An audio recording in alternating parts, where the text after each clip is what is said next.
L'après-midi était déjà très avancé et le ciel se couvrait de nuages. Sur une colline, les oies sauvages attendaient depuis 3 jours le retour de Martin et de Petite Plume. Aka se faisait beaucoup de soucis tandis que d'autres s'impatientaient. Ils mettent notre patience à rude épreuve.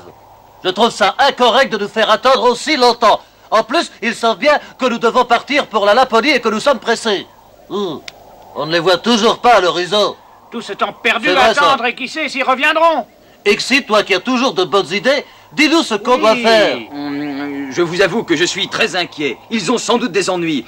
Il faut les attendre. Je suis d'accord. Ils ont pu s'égarer ou être attaqués par un renard, mais je suis sûre qu'ils vont arriver. Si seulement je savais dans quelle direction les chercher. Hé, qu'est-ce que j'aperçois? On dirait bien que... Oh oui, ils arrivent! Comment?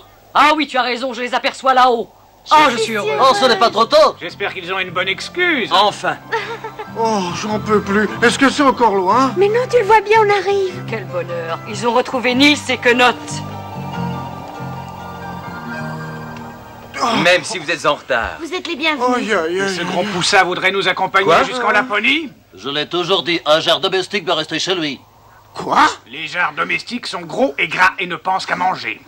On doit toujours t'attendre. Et en plus, tu es si fatigué que tu ne pourras jamais supporter le grand voyage jusqu'en Laponie. Vous avez tort d'accabler Martin, il a été très courageux. Une bande de corneilles avait enlevé Nils et c'est Martin qui a été le délivrer. Comme dis-tu là, Petite Plume? J'ignorais tout de cet exploit. Excuse-moi, Martin. Avec les corneilles, tu as dû avoir bien des difficultés. J'ai eu surtout du mal à suivre la piste. Rien ne ressemble plus à une corneille qu'une autre corneille. Même une oie sauvage aurait eu bien du mal à s'y retrouver. Tu as fait un excellent travail, Martin. Je te remercie pour ces compliments. J'en suis tellement fier que je ne ressens plus ma fatigue. J'en suis bien aise. Nous pouvons donc nous envoler tout de suite pour le lac Tekern. Mettez le cap à l'est. Le lac Tekern se trouve à l'est de Dagsmos.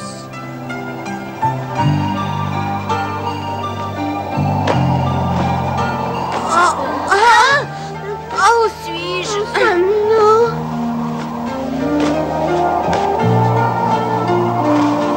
Tu veux toutes ces petites îles? Je trouve le paysage très beau. Hé Martin, où on va? Nous volons vers un lac où il y a des tas d'oiseaux, le lac Tekern. J'espère surtout qu'on va bientôt arriver.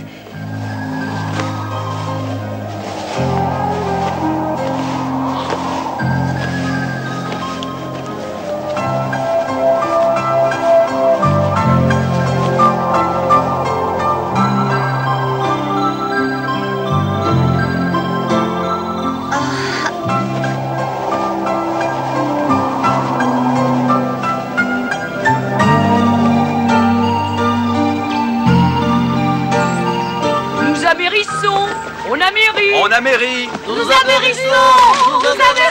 Ah. Oh, quel beau lac! Oh, c'est super. Oh, attention, Chaméry.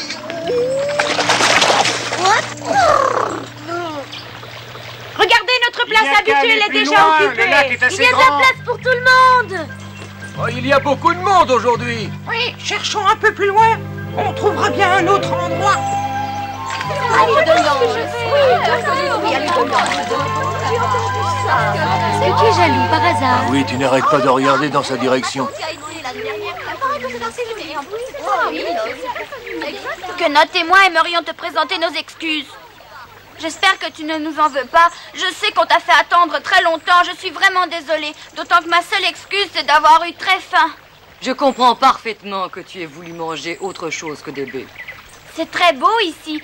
Je n'avais jamais vu un aussi beau lac. Je suis très heureux que tu nous aies attendus. Merci, Aka. Oui, le lac Tekern est assez grand pour accueillir tous les oiseaux migrateurs qui se dirigent vers le nord. Mais il y a aussi des oiseaux qui habitent ici toute l'année. C'est l'endroit idéal pour l'agent volatile. Tous ces oiseaux y trouvent une place? Aka, je voudrais savoir quels sont les oiseaux qui sont venus ici les premiers. Ce sont les canards sauvages qui ont découvert le lac Tekern. Mais aujourd'hui, ils le partagent avec les cygnes, les foulques noirs et bien d'autres espèces. Et toutes ces diverses espèces font bon ménage? De temps à autre, il y a bien une dispute. Ah. Le plus fort fait la loi. Mais en fait, tout le monde respecte la paix de la nature. Tu appelles ça la paix? Aurais-tu oublié par hasard ce que les hommes veulent faire? Je vais te dire ce que tes chers amis de l'espèce humaine ont projeté. Ils veulent tout simplement assécher le lac. C'est écœurant. Pourquoi Pourquoi cries-tu? Ce n'est pas moi qui suis responsable. Les hommes veulent assécher le lac pour en faire une surface cultivable. Ah, cultivable. Ben oui, c'est parce qu'ils n'en ont jamais assez. Ils sont cupides, mais avec leur inconscience habituelle, ils oublient que par leur faute, des milliers d'oiseaux vont être obligés de chercher un nouvel abri. Les hommes sont toujours égoïstes et ne pensent qu'à leur bien-être. Et toi qui appartiens à cette espèce, tu leur ressembles. Ce n'est pas ma faute et en ce moment je suis loin d'être un homme. Je vous en prie, cessez de vous disputer. Aka a raison, Nils n'est pas responsable. Merci, parce que c'est un humain. Un humain reste un humain. Un homme ne change jamais. Oh, décidément, vous êtes stupides comme des oies. Quoi? Qu'est-ce que tu J'espère viens que de j'ai mal dire? entendu. Vous êtes stupides comme des oies, je ne veux plus entendre parler de vous. Hé, attends-moi. Martin. Martin. Oui. Martin, imagine-toi que Caxi et Cole me rendent responsable si les oiseaux perdent ici leur abri. Qu'ai-je à voir avec l'assèchement du lac? Ne crie pas. Martin, tu es mon ami, tu sais que je n'y suis pour rien si on assèche le lac. Un fait est certain, les hommes vont enlever ce lac aux oiseaux pour en faire une surface cultivable. Et tu appartiens à l'espèce humaine. Je n'ai pas endossé tous les péchés de l'humanité, pas plus que tu n'as assumé la stupidité des oies. Insolent. Oh. Viens, ma chère, laissons-le. On se souviendrait de la stupidité des oies. Il manquait plus que ça. Eh bien, allez au diable, laissez-moi tranquille. Si vous ne voulez plus entendre parler de moi, partez, envolez-vous sans moi. Oh là là, Nils, ne cours pas si vite, je peux pas te suivre. Attends-moi. Ne prends pas ça au tragique. Nils est une forte tête et encore, il s'est beaucoup arrangé si tu l'avais connu avant.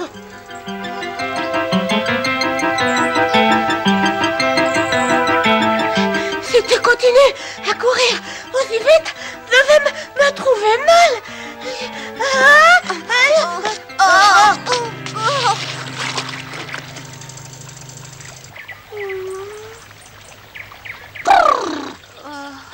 Un monstre! Où as-tu vu un monstre? Là. Mais non, tu n'as pas à avoir peur, ce sont des poissons. Tu es sûr que ce sont des poissons? Ah oui, on va même en pêcher un. Oh, le revoilà! Oui, tais-toi.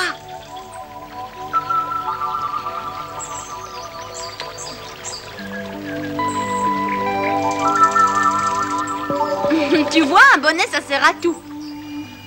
Oh bien, ce n'est pas encore tout à fait un poisson. C'est tout juste un petit tétard. Si c'est un tétard, c'est pas un poisson. Et on lui fait peur. Faudrait mieux le laisser partir. Non, je préfère l'emporter. Je vous défends de toucher à ce... Oh, qu'est-ce qui te prend encore? Un autre monstre. Oh, cette fois, je crois que tu as raison. Bonjour.